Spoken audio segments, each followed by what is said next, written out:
کراچی گل plaza میں محمد عظیم اپنی family کے ساتھ موجود تھا۔ محمد عظیم کے ساتھ اس کا بیٹا شمائل اور اس کی 8 سالہ بیٹی طاہرہ موجود تھی۔ اچانک پلازے میں شور بلند ہوا، آگ لگی ہے، بھاگو یہاں سے۔ لوگوں میں افراتفری اور بھگدڑ مچی ہوئی تھی۔ محمد وسیم بہت پریشان ہوا، اس کے پاس وقت کم تھا۔ ایک وقت میں وہ ایک ہی بچہ اٹھا کر جا سکتا تھا۔ کبھی وہ اپنی بیٹی کی طرف دیکھتا تو کبھی اپنے بیٹے شمائل کی طرف۔ شمائل تو خاموش رہا، لیکن اس کی 8 سالہ بیٹی طاہرہ نے اپنے باپ سے کہا کہ ابا دیر مت کیجیے، ہمارے پاس وقت کم ہے، آپ بھائی کو لے کر نیچے جائیں، میں یہاں آپ کا انتظار کروں گی۔ باپ نے اپنی بیٹی کی آنکھوں میں دیکھا اور اس کی آنکھوں میں اپنے بھائی کے لیے محبت تھی اور اپنے باپ کے لیے وہ بھی محبت تھی۔ وہ باپ سے جدا نہیں ہونا چاہتی تھی۔ عظیم جلدی سے وہاں سے نکلا، اپنے 14 سالہ بیٹے شمائل کو اپنے کاندھوں پر سوار کیا اور اسے گراؤنڈ فلور پر لے کر آیا۔ اس کے بعد جلدی سے واپس بیٹی کی طرف گیا، لیکن وہاں جیسے ہی وہ پہنچا تو یہ دیکھ کر حیران ہوا کہ اس کی بیٹی محمد عظیم حیدرآباد کے قریب ایک چھوٹے سے گاؤں میں پیدا ہوا۔ یہ گاؤں کچے راستوں، مٹی کے گھروں اور سادہ لوگوں پر مشتمل تھا۔ یہاں زندگی آسان نہیں تھی، خاص طور پر ان لوگوں کے لیے جو جاگیرداروں کے زیر سایہ کام کرتے تھے۔ عظیم کے والد حیدر وہ بھی انہی لوگوں میں شامل تھے۔ وہ گاؤں کے ایک بڑے جاگیردار کے اونٹ چراتے تھے۔ جاگیردار کے پاس درجنوں اونٹ تھے اور ان کی دیکھ بھال یہ ذمہ داری حیدر کی تھی۔ عظیم نے آنکھ کھولی تو خود کو باپ کے ساتھ اونٹوں کے درمیان اس نے پایا۔ اس کی عمر بہت کم تھی، مگر اسے کھیل کود کا موقع بالکل نہیں ملا تھا۔ صبح سویرے سورج پوری طرح نہیں نکلتا تھا اور وہ کام پر لگ جاتا تھا۔ حیدر اپنے بیٹے عظیم کو ساتھ لے کر نکل جاتا تھا میدانوں میں۔ یہ گرمیوں کے دن تھے۔ دن بھر دھوپ میں اونٹوں کے بیچ چلنا، انہیں قابو میں رکھنا، پانی پلانا اور شام کو واپس لانا، یہ سب عظیم کی روزمرہ زندگی بن چکی تھی۔ یہ کام ایک بچے کے لیے بہت مشکل تھا۔ عظیم کے ننھے پاؤں اکثر تھک جاتے تھے، مگر وہ شکایت نہیں کرتا تھا۔ وہ اپنے باپ کی آنکھوں میں پریشانی دیکھتا تھا۔ حیدر ایک غریب انسان تھا، مگر دل کا برا نہیں تھا۔ وہ چاہتا تھا اس کا بیٹا پڑھے، اچھے کام میں لگ جائے، مگر غربت نے اس کے ہاتھ باندھ رکھے تھے اور عظیم کو بھی اپنے باپ کا احساس تھا، لہٰذا وہ باپ کے ساتھ ہی رہتا۔ حیدر کے لیے عظیم کو گھر میں اکیلا چھوڑنا یہ بھی ناممکن تھا۔ نہ کوئی دیکھ بھال کرنے والا، نہ ہی حالات اجازت دیتے تھے۔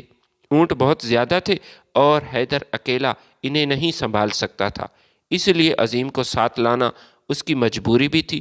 باپ اور بیٹا دونوں ایک دوسرے کا سہارا تھے۔ وقت گزرتا گیا، مگر حیدر کی پریشانی میں کمی نہ آئی۔ ایک دن اس نے ہمت کر کے ایک جاگیردار سے بات کرنے کا فیصلہ کیا۔ اس کے دل میں خوف بھی تھا، مگر مجبوری یہ ایک بہت بڑا سچ تھی۔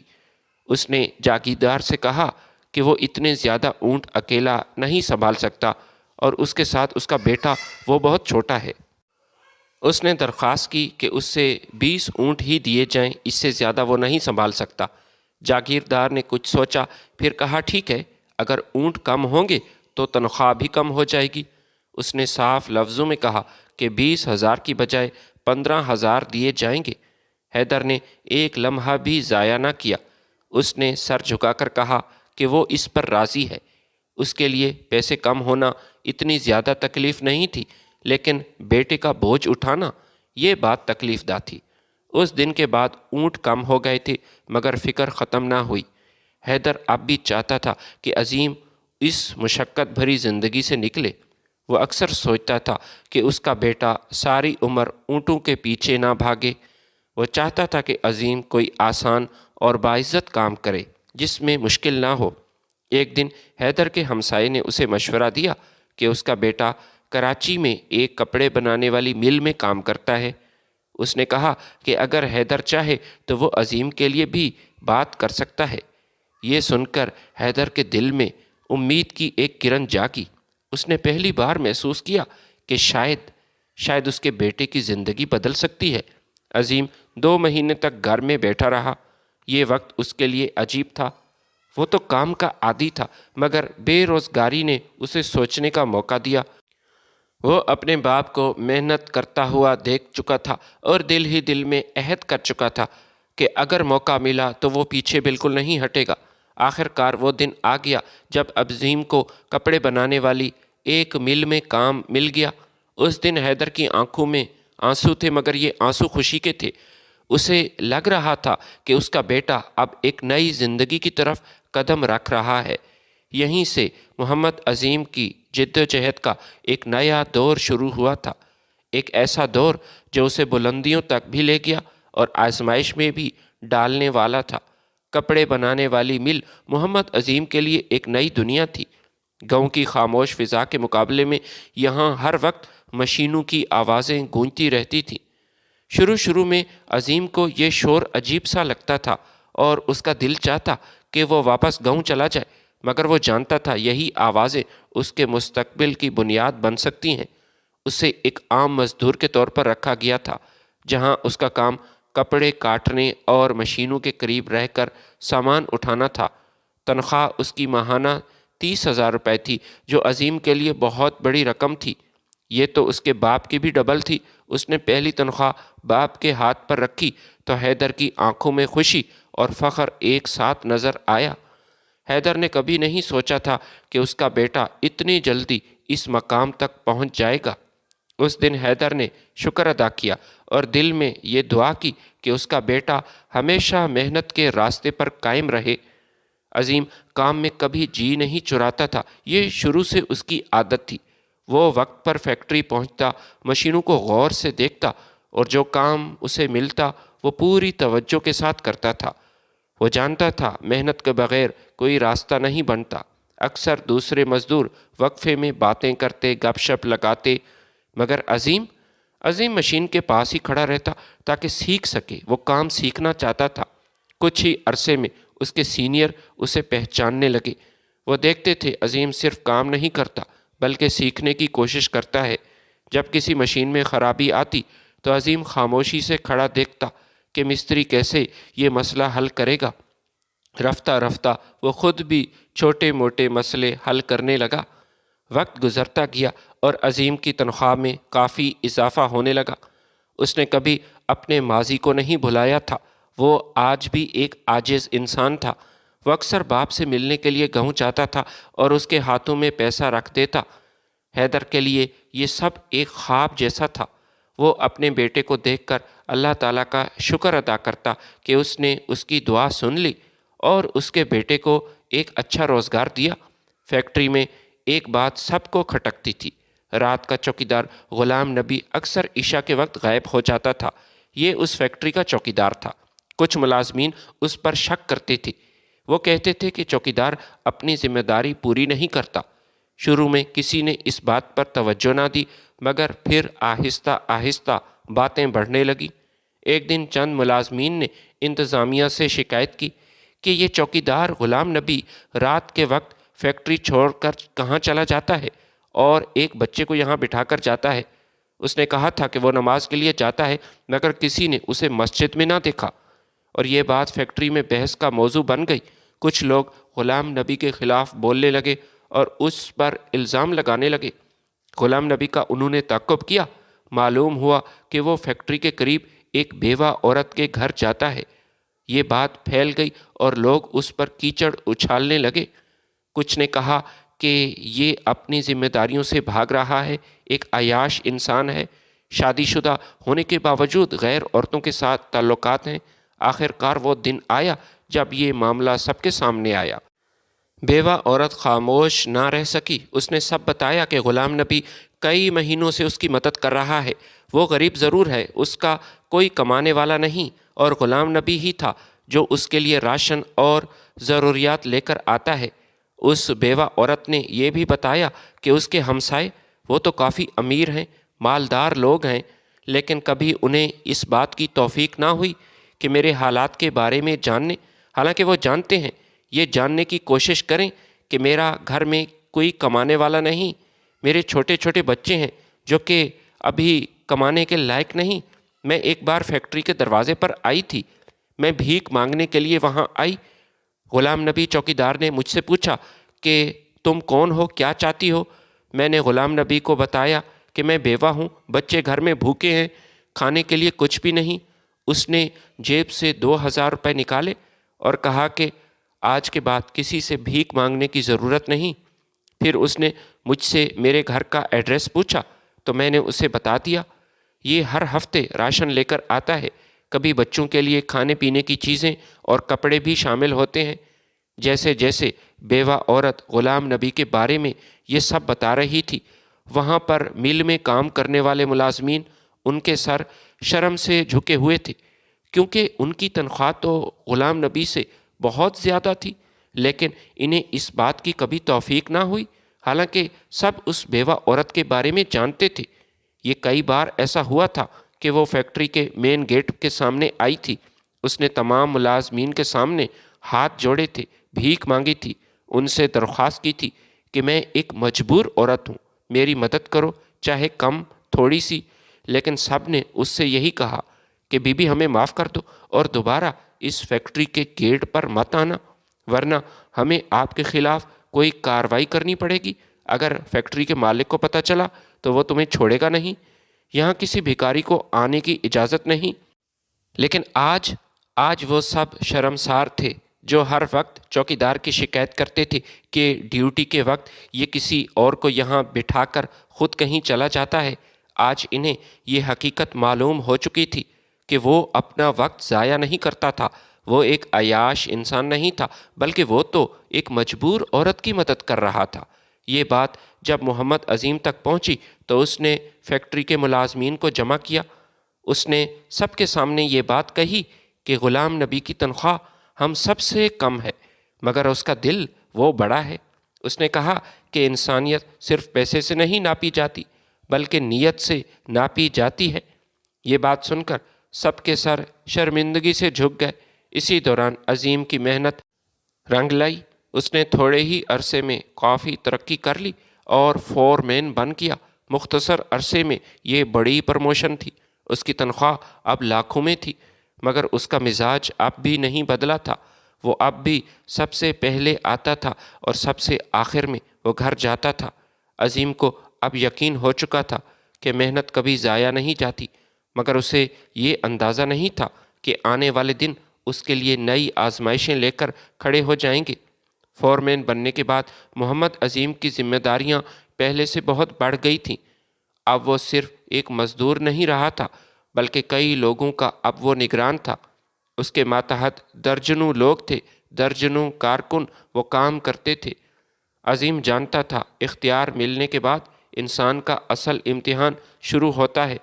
اس نے کبھی خود کو دوسروں سے بڑا نہیں سمجھا تھا اور یہ اس کی خوبی تھی۔ وہ سب کو اپنے برابر سمجھتا اور عزت سے بات کرتا تھا۔ عزت کے بدلے اسے بھی عزت ملتی۔ فیکٹری کے مالک بھی عظیم کی کارکردگی سے کافی خوش تھے۔ وہ یہ دیکھتے تھے کہ عظیم وقت پر کام مکمل کرواتا ہے۔ مشینوں کی دیکھ بھال اب بہتر ہو گئی تھی اور مزدور بھی اس سے کافی مطمئن تھے۔ اس کی نیت صاف تھی اور محنت نے اسے سب کی نظروں میں ایک معتبر انسان بنایا تھا۔ عظیم اکثر نئے آنے والے مزدوروں کو سمجھاتا کہ کام کو عبادت سمجھ کر کرو۔ وہ یہ کہتا تھا کہ محنت میں برکت ہے اور اس کے حلال انسان کو اندر سے مضبوط بنا دیتا ہے۔ اس کی باتوں میں کبھی بناوٹ نہیں ہوتی تھی، کیونکہ وہ خود اسی راستے سے گزرا تھا۔ اسی دوران عظیم کی زندگی میں ایک اور خوشی نے دستک دی۔ اس کی شادی عائشہ نامی لڑکی سے طے پائی۔ عائشہ کراچی میں ہی رہتی تھی اور ایک پرائیویٹ سکول میں پڑھاتی تھی۔ وہ ایک پڑھی لکھی، سمجھدار اور سلجھی ہوئی لڑکی تھی۔ دونوں خاندانوں کی رضامندی سے شادی بڑے دھوم دھام سے ہوئی۔ شادی کے بعد عظیم کی زندگی میں سکون آ گیا۔ اب اس کا خاندان مکمل تھا۔ عائشہ نے گھر کو سنبھالا اور عظیم نے کام کو۔ دونوں ایک دوسرے کا کافی خیال رکھتے تھے۔ عظیم اکثر کہتا تھا کہ اس کی کامیابی میں عائشہ کی دعا وہ شامل ہے۔ عائشہ بھی اپنے شوہر کی محنت پر فخر کرتی تھی۔ کچھ عرصے بعد اللہ تعالیٰ نے انہیں ایک بیٹا عطا کیا۔ اس کا نام شمائل رکھا گیا۔ عظیم نے اپنے بیٹے کو گود میں لیا تو اسے اپنے بچپن کی سختیاں وہ یاد آنے لگیں۔ اس نے دل میں یہ بات ٹھان لی کہ وہ اپنے بچے کو وہ زندگی نہیں دے گا جو اس نے خود گزاری۔ اس نے تو کبھی کھیل کود اور بچوں والی زندگی نہیں گزاری تھی۔ 4 سال بعد ان کے گھر میں ایک بیٹی نے جنم لیا، اس کا نام طاہرہ رکھا گیا۔ طاہرہ عظیم کی آنکھوں کا تارا بن گئی۔ وہ اسے گود میں اٹھا کر دیر تک باتیں کرتا۔ وہ کہتا کہ بیٹیاں اللہ کی رحمت ہوتی ہیں۔ گھر میں خوشیوں اور رونق بڑھ گئی تھی۔ ایک دن عظیم اور عائشہ اپنے بچوں کے ساتھ شاپنگ مال گئے۔ وہ خریداری میں مصروف تھے کہ اچانک شاپنگ مال میں آگ لگ گئی۔ ہر طرف شور، چیخو پکار اور بھگدڑ مچ گئی تھی۔ عظیم نے فوراً شمائل کو اٹھایا اور عائشہ نے جلدی سے طاہرہ کو گود میں لیا۔ دونوں جلدی سے باہر کی طرف بھاگے۔ اللہ نے انہیں محفوظ رکھا۔ اس واقعے کے بعد عظیم نے شکر ادا کیا اور ایک بکرا ذبح کیا صدقے کے طور پر۔ اس نے کہا کہ جان کی سلامتی سب سے بڑی نعمت ہے، مگر وہ یہ نہیں جانتا تھا کہ قسمت اسے ایک بار پھر اسی طرح کے امتحان سے گزارنے والی ہے، اور اس بار نقصان شاید پہلے سے بڑا ہو۔ فیکٹری میں کچھ لوگ ایسے بھی تھے جو عظیم کی ترقی سے خوش نہیں تھے۔ وہ اس سے حاسد تھے، اس کے دلوں میں حسد بھر چکا تھا۔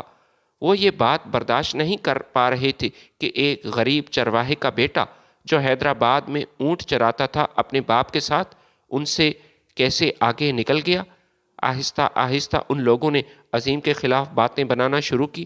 اسی فیکٹری میں ایک آدمی تھا جس کا نام ذاکر تھا، جس نے اپنے ایک گروپ کو جمع کیا، پھر ان سے یہی کہنے لگا، میرے ساتھ بہت بڑی ناانصافی ہوئی ہے۔ یہ لڑکا جو کچھ مہینے پہلے یہاں آیا تھا، اسے اس فیکٹری کا فورمین بنا دیا گیا۔ ایک دوسرے شخص نے کہا کہ مجھے بھی حیرت ہے، یہ شخص یہاں مزدور کی حیثیت سے آیا تھا، ہمارے ساتھ مزدوری کرتا تھا، پھر پتہ نہیں کیسے مالک کی نظروں میں آ گیا اور مختصر عرصے میں اسے یہ ترقی ملی، اتنی بڑی پروموشن، اور اب وہ فورمین بن کر ہم پر حکم چلاتا ہے۔ حالانکہ وہ کسی پر حکم نہیں چلاتا تھا، ایک عاجز سا انسان تھا۔ تمام لوگ جانتے تھے کہ وہ اخلاق کا کتنا اچھا تھا۔ یہی عظیم تھا جس نے دوپہر کے وقت بریک میں 1 گھنٹے کا اضافہ کروایا تھا، حالانکہ اس سے پہلے جو فورمین تھا اس نے 15 منٹ کی بریک پر ہی زور لگایا اور یہی کہا کہ 15 منٹ سے زیادہ تم لوگوں کو آرام نہیں ملے گا، لیکن اب وہ 1 گھنٹہ بڑھ گیا تھا، جس کی وجہ سے تمام ملازمین خوش تھے، دل سے اسے دعائیں دیتے تھے۔ لیکن کچھ ایسے حاسد تھے جن کا اپنا ایک گروپ تھا اور ذاکر کے نیچے کام کرتے، ہر وقت وہ ذاکر کو سپورٹ کرتے، اور انہوں نے سازش کی اور کپڑے بنانے والی ایک اہم مشین کو جان بوجھ کر خراب کیا، اس کی سیٹنگ خراب کر دی۔ فیکٹری کو کروڑوں کا نقصان ہوا۔ الزام سیدھا عظیم پر آیا کیونکہ وہی ذمہ دار تھا۔ انتظامیہ نے پوری تحقیق کرنے کی بجائے اسے ذمہ دار ٹھہرایا۔ ایک دن عظیم کو دفتر بلایا گیا اور اسے بتایا گیا کہ اس کی نوکری ختم کی جا رہی ہے۔ یہ خبر اس پر بجلی بن کر گری۔ جس فیکٹری کو اس نے اپنی محنت سے سنوارا تھا، وہی آج اس سے منہ موڑ کر چلے گئے۔ عظیم خاموشی سے فیکٹری سے چلا گیا اور وہ مالک سے ایک بار بھی نہ ملا۔ اس کے ہاتھ خالی تھے، دل دکھ سے بھرا ہوا تھا۔ اسے نہیں معلوم تھا کہ آگے کیا لکھا ہے، مگر اسے اتنا یقین تھا کہ وہ ہار نہیں مانے گا۔ اس موقع پر وہ لوگ جو عظیم سے محبت کرتے تھے، اس کے دوست تھے، قریبی تھے، فیکٹری میں اس کا ایک گروپ تھا، وہ اس کے پاس آئے۔ ان میں سے ایک دانیال بھی تھا۔ دانیال نے عظیم کو بتایا کہ یہ سارا کام ذاکر کا کیا دھرا ہے، اب وہ میری بات پر آپ یقین کریں، اسی کی یہ شرارت ہے۔ جان بوجھ کر مشینوں کی سیٹنگ کو خراب کیا گیا تاکہ غیر معیاری کپڑا تیار ہو، اور یہ بات آپ بھی اچھی طرح جانتے ہیں کہ ذاکر، وہ آپ کے ساتھ اس کا کیسا تعلق ہے۔ وہ آپ سے جلتا ہے، حسد کرتا ہے، فیکٹری میں تمام لوگ یہ جانتے ہیں۔ ہمیشہ کئی بار اس نے آپ کے خلاف بات کی اور 2 دفعہ تو لڑائی بھی ہو چکی ہے۔ عظیم نے اس شخص سے کہا کہ اب تم کیا چاہتے ہو دانیال، مجھے بتاؤ۔ دانیال نے کہا کہ آپ ہمارے ساتھ چلیں، ہم فیکٹری کے مالک سے بات کریں گے اور اس سے ساری حقیقت بتائیں گے کہ آپ کی کوئی غلطی نہیں۔ اس کی یہ بات سن کر عظیم مسکرایا اور کہا کہ دانیال میرے بھائی، میں مانتا ہوں، تمہاری نیت پر شک نہیں کرتا، تم میرے اچھے دوست ہو اور تم یہاں آئے ہو اپنے دوستوں کے ساتھ، میں تمہاری خلوص کی قدر کرتا ہوں، لیکن مالک کے پاس جانے کی اب ضرورت نہیں۔ اگر مالک کسی دوسرے کی باتوں میں آ کر مجھے اس مل سے نکالتا ہے، مجھ پر شک کرتا ہے، بھروسہ نہیں کرتا، اور پچھلے 1.5 سال سے وہ مجھے پہچاننے میں ناکام رہا، تو دوبارہ اس مل میں میں کیسے جا سکتا ہوں؟ وہاں اب میں قدم نہیں رکھ سکتا۔ انہوں نے بہت اصرار کیا، مگر عظیم نے سب کو منع کیا کہ آپ واپس چلے جائیں، آپ لوگوں کا شکریہ، میری نیک خواہشات آپ کے اور اس فیکٹری کے ہمیشہ ساتھ ہیں۔ میرا اب اس فیکٹری میں کام کرنے کو دل نہیں کرتا، اور نہ ہی میں ایسا کر سکتا ہوں۔ خدا رازق ہے، وہ کہیں نہ کہیں سے مجھے رزق دے گا، رزق کا بندوبست ہو جائے گا انشاءاللہ۔ وہ لوگ وہاں سے واپس چلے گئے، اور عظیم سوچنے لگا کہ اب وہ کیا کرے، کیونکہ وہ کام کرنے کا عادی تھا، محنتی تھا۔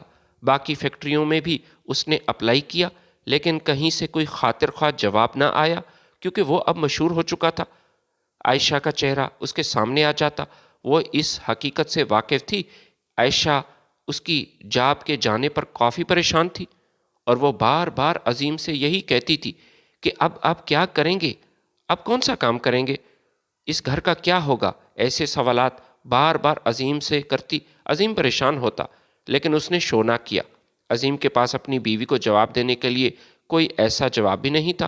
وہ اپنی بیوی کو کسی قسم کی جھوٹی تسلی بھی نہیں دینا چاہتا تھا۔ عظیم کے لیے نوکری کا جانا بہت بڑا صدمہ تھا، مگر اس نے خود کو سنبھالا۔ اس نے اپنی بیوی عائشہ اور بچوں کے چہرے دیکھے تو اسے ہمت ملی۔ وہ جانتا تھا اس کے کاندھوں پر ایک خاندان کی ذمہ داری ہے، اور وہ کسی بھی حال میں یہ ذمہ داری سے پیچھے نہیں ہٹ سکتا تھا۔ شروع کے دن کافی مشکل تھے۔ عظیم نے کئی جگہوں پر نوکری کے لیے اپلائی کرنے کی کوشش کی، مگر ہر جگہ تجربے کے ساتھ سفارش مانگی جاتی تھی، اور اس کا تو نام بھی بدنام ہو چکا تھا۔ اس کے پاس تجربہ تو تھا، مگر اب سفارش نہیں تھی۔ ایک حادثہ اس کے ساتھ ہوا تھا جو کہ اسے پھنسایا گیا تھا۔ وقت گزرتا گیا اور گھر کے حالات تنگ ہوتے گئے۔ آخر کار عظیم نے فیصلہ کیا۔ اس نے مارکیٹ کے سامنے پھلوں کی ایک ریڑھی لگائی۔ یہ کام اس کے لیے نیا تھا، مگر وہ جانتا تھا رزق حلال میں برکت ہوتی ہے، اللہ مالک ہے۔ صبح سویرے وہ منڈی جاتا، تازہ پھل وہاں سے خریدتا اور دن بھر محنت سے بیچتا۔ شروع میں آمدنی کم تھی، مگر گھر کا خرچ کسی نہ کسی طرح چل رہا تھا۔ عظیم خوش تھا کہ وہ کسی کے سامنے اب ہاتھ نہیں پھیلاتا، مگر عائشہ کے لیے یہ زندگی آسان نہیں تھی۔ عائشہ ایسی زندگی نہیں چاہتی تھی، کیونکہ وہ شروع سے ایک آسائشیں دیکھ چکی تھی۔ وہ ایک پڑھی لکھی لڑکی تھی اور اسکول میں پڑھاتی تھی۔ اب اس کے شوہر کو سڑک پر پھل بیچتے دیکھنا اس کے لیے تکلیف دہ مرحلہ تھا۔ عائشہ کی سہیلیاں اس کا مذاق اڑاتی تھی، وہ اسے تانے دیتی تھی کہ اس کا شوہر ایک ریڑھی والا بن گیا، تو کہتی تھی کہ تیرا شوہر مینیجر بنے گا فیکٹری کا۔ آہستہ آہستہ عائشہ کے دل میں شرمندگی نے جگہ بنا لی۔ ایک بار اسکول میں بیٹھی تھی، اس کی ساتھی ٹیچر اس کے پاس آئی اور کہنے لگی، عائشہ یہ میں نے کیا سنا ہے؟ عائشہ نے کہا، کیا بات ہے، بتائیں۔ وہ کہنے لگی کہ سمرین نے مجھے بتایا ہے کہ تمہارا شوہر ریڑھی پر پھل فروخت کرتا ہے، بیچارہ، وہ سامنے والی مارکیٹ کے سامنے ریڑھی لگاتا ہے، کیا یہ سچ ہے؟ عائشہ نے اس بات کو جھٹلانے کی کوشش کی اور بہانہ بنایا اور کہا کہ یہ سب جھوٹ ہے، ایسی کوئی بات نہیں۔ لیکن اس نے جیب سے فون نکالا اور کہا کہ میرے پاس تو ثبوت موجود ہے، حالانکہ میں نے خود دیکھا ہے، بس میں ایسے ہی سمرین کا حوالہ دینا چاہتی تھی۔ اس نے وہ ویڈیو عائشہ کے سامنے رکھی اور کہا کہ یہ دیکھو اپنی آنکھوں سے، یہ بیچارہ کھڑا ہے یہاں دھوپ میں ریڑھی لگائی ہوئی ہے۔ تمہارا شوہر عنقریب ایک فیکٹری کا مینیجر بنے گا، یہ تو تم نے کہا تھا، اور اس کی تنخواہ 10 لاکھ ہو جائے گی، ایسا جھوٹ بولا تھا تم نے۔ عائشہ نے اسے جواب دیا کہ ہاں میں نے ایسا کہا تھا، بس ایک غلط فہمی کی وجہ سے کچھ حاسد دوستوں نے اس کے ساتھ ایسا کیا اور نوکری سے بیچارے کو نکالا گیا۔ لوگ عظیم کی ترقی سے حسد کرتے تھے، اور اسی حسد کی بنا پر انہوں نے میرے شوہر کو نوکری سے نکلوایا۔ وہ کیسے اب خوش رہ سکتے ہیں؟ جو کسی دوسرے کے ساتھ برا کرتا ہے وہ زندگی میں کبھی خوش نہیں رہے گا انشاءاللہ، اور وہ بھی اپنے دن ضرور دیکھیں گے۔ سمرین نے یہ بات سنی تو کہنے لگی، عائشہ برا مت ماننا، حقیقت کو جھٹلانے کی بھی کوشش مت کرنا۔ ایسے کسی کو کون نوکری سے نکالتا ہے بغیر تحقیق کیے؟ کچھ نہ کچھ تو ایسا ضرور ہوگا۔ تمہارے شوہر نے یا تو کوئی چوری کی ہوگی یا پھر ایسی کوئی حرکت جس کی وجہ سے اسے اتنی بڑی نوکری سے نکالا گیا۔ یہ سن کر عائشہ کو غصہ آیا۔ ٹیچرز کے درمیان یہ تکرار بڑھنے لگی اور پھر پرنسپل صاحبہ نے انہیں اپنے آفس میں بلایا اور کہا کہ خبردار، آئندہ اگر کسی موضوع پر کسی نے ایسے بات کی تم سب کو میں سکول سے نکال دوں گی، تمہاری جگہ میں نئی ٹیچرز لاؤں گی۔ یہاں ہمارا مقصد تعلیم دینا ہے بچوں کو، نہ کہ کسی کی ذاتی زندگی کے بارے میں ایسے ہی فضول میں بحث کرنا۔ پرنسپل صاحبہ نے تو یہ معاملہ سلجھا لیا، لیکن اب عائشہ کا دل وہ بیزار ہونے لگا تھا۔ اب وہ عظیم کے اس کام سے نفرت کرتی تھی، بلکہ ایک دن اس نے خود عظیم سے صاف صاف لفظوں میں کہا کہ آپ یہ کام چھوڑ دیں، یہ پھلوں کی ریڑھی مت لگائیں، خدا را ایسا مت کریں۔ عظیم نے بہت سکون سے جواب دیا کہ عائشہ بات کو سمجھنے کی کوشش کرو، میں رزق حلال کما رہا ہوں اور اس بات پر مجھے فخر ہے۔ اس نے کہا کہ عزت سے کام نہیں بلکہ نیت سے کام ہوتا ہے، مگر عائشہ اس بات کو سمجھ نہ سکی۔ اس کے دل میں خوف تھا کہ اس کی زندگی اس سے بھی بدتر ہو جائے گی۔ وہ تو عیش و عشرت کی عادی تھی، اسے پہلے ماہانہ 2 لاکھ تنخواہ اس کا شوہر لے رہا تھا، گھر کی آمدن بہت اچھی تھی، آدھے پیسے تو وہ عائشہ کی ہتھیلی پر ایسے ہی رکھ دیتا تھا، لیکن اب تو وہ دہاڑی لے کر آتا تھا، کبھی 700 روپے، کبھی 1000 یا کبھی 500 سے بھی کم۔ وہ یہی سوچ رہی تھی کہ آگے کیا ہوگا، وہ کیسے ایسے زندگی گزارے گی۔ وہ اپنے مستقبل سے خوف زدہ ہونے لگی اور اس نے اپنی ماں کو بھی فون کیا اور اپنی ماں کو ساری حقیقت بتائی۔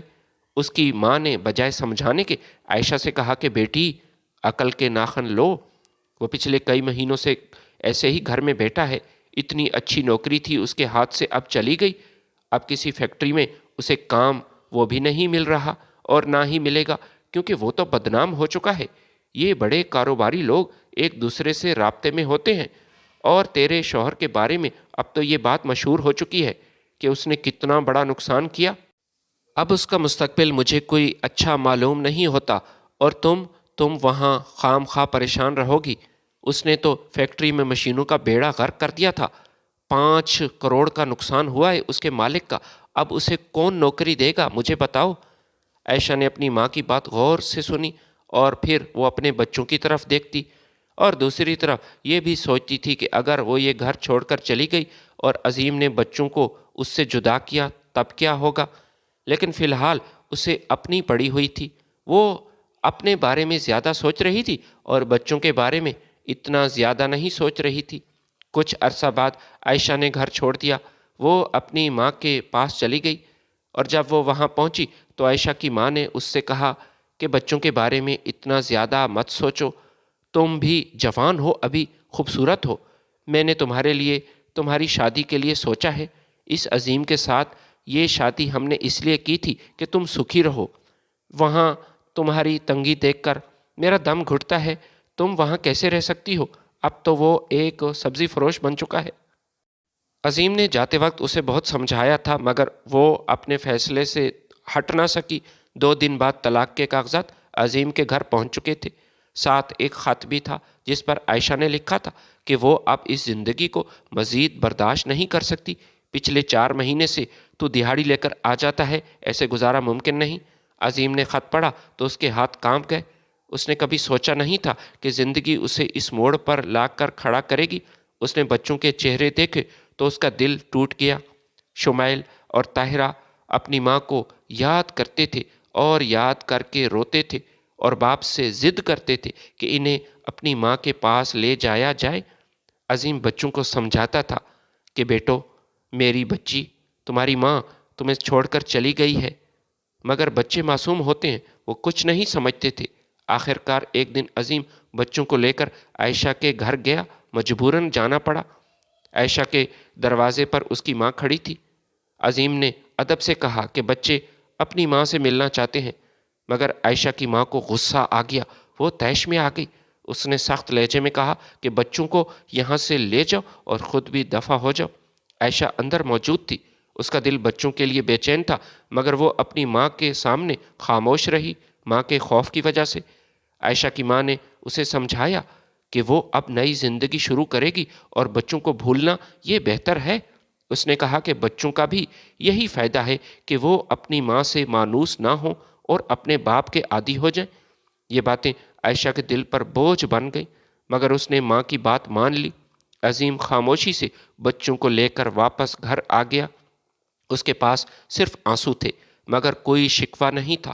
اس نے فیصلہ کر لیا کہ وہ خود ہی اپنے بچوں کی پرورش کرے گا، انہیں سنبھالے گا۔ وہ دن رات محنت کرتا، پھل بیچتا، بچوں کو سنبھالتا۔ وقت گزرتا گیا۔ عظیم نے اپنے دکھ کو سینے میں چھپا لیا تھا۔ بچوں کی خوشی کو اپنی زندگی اس نے بنا لیا۔ محمد عظیم کی زندگی اب ایک ہی محور کے گرد گھومتی تھی۔ اس کے 2 بچے اس کی جان تھے۔ صبح وہ پھلوں کی ریہڑی لگانے سے پہلے شمائل اور طاہرہ کو تیار کرتا، انہیں ناشتہ کرواتا تھا اور خود سکول چھوڑنے کے لیے جاتا۔ شام کو واپس آ کر ان کا ہوم ورک دیکھتا اور تھکے ہونے کے باوجود ان کے ساتھ وقت گزارتا تھا، انہیں خوش کرنے کی کوشش کرتا۔ ایک بار اس نے اپنے دونوں بچوں کو اپنے سامنے بٹھایا، پیار سے انہیں سمجھایا کہ میرے بچوں، تمہاری ماں اب تمہیں چھوڑ کر چلی گئی ہے۔ میں تمہیں تمہاری ماں سے ملوانے کے لیے گیا تھا، تم جانتے ہو، وہ بھی تمہاری ضد پر، لیکن وہ پھر بھی گھر سے باہر نہ آئی۔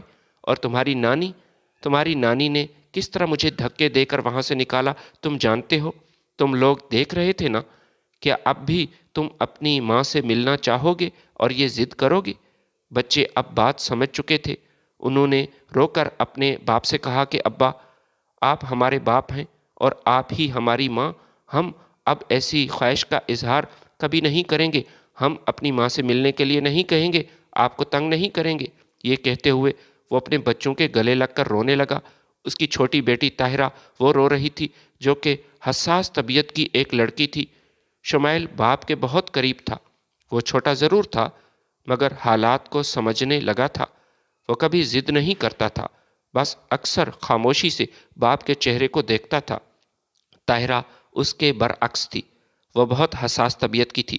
اسے اپنی ماں بہت یاد آتی تھی۔ وہ اکثر رات کو سوتے ہوئے پوچھتی کہ امی کب آئیں گی، مگر اب اس نے اپنے باپ سے یہ پوچھنا چھوڑ دیا، باپ کو تنگ کرنا چھوڑ دیا۔ وہ یہ بات اچھی طرح سمجھ چکی تھی کہ امی اب کبھی واپس نہیں آئیں گی۔ ابا نے بتایا تھا۔ عظیم کے پاس ان سوالوں کا کوئی ایسا جواب بھی نہیں تھا۔ وہ بس اتنا کہتا کہ بیٹو، اللہ بس بہتر کرے گا۔ کبھی وہ بچوں کو کہانیاں سناتا، کبھی اپنے بچپن کے قصے، تاکہ ان کا دل بہل جائے۔ وہ نہیں چاہتا تھا کہ اس کے بچے ماں کی کمی کو شدت کے ساتھ محسوس کریں۔ وہ دوسری شادی بھی نہیں کرنا چاہتا تھا کہ سوتیلی ماں ان کے بچوں کے ساتھ کوئی برا سلوک نہ کرے اور سختی نہ کرے۔ پھلوں کی ریہڑی اب عظیم کے لیے عزت کی علامت تھی۔ محلے کے لوگ اسے ایک محنتی اور ایماندار آدمی کے طور پر جاننے لگے تھے۔ کچھ لوگ اس کی حوصلہ افزائی کرتے تھے، مگر کچھ ایسے بھی تھے جو اس کے ماضی کو یاد دلا کر اس کو کم تر ثابت کرنے کی کوشش کرتے۔ عظیم ان باتوں پر دھیان نہیں دیتا تھا۔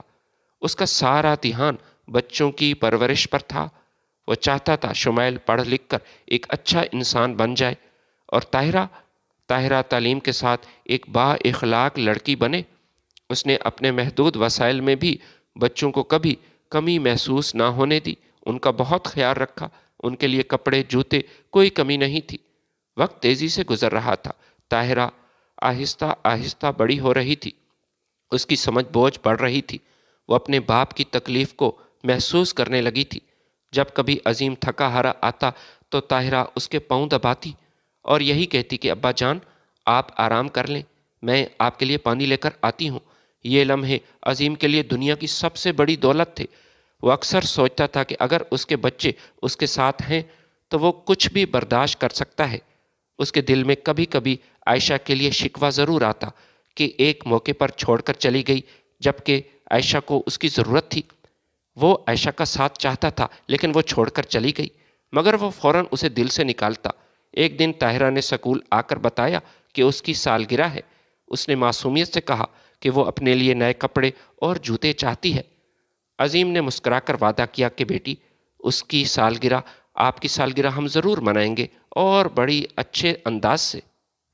جب سے اس کی بیٹی طاہرہ نے اسے بتایا کہ اس کی سالگرہ قریب ہے، عظیم نے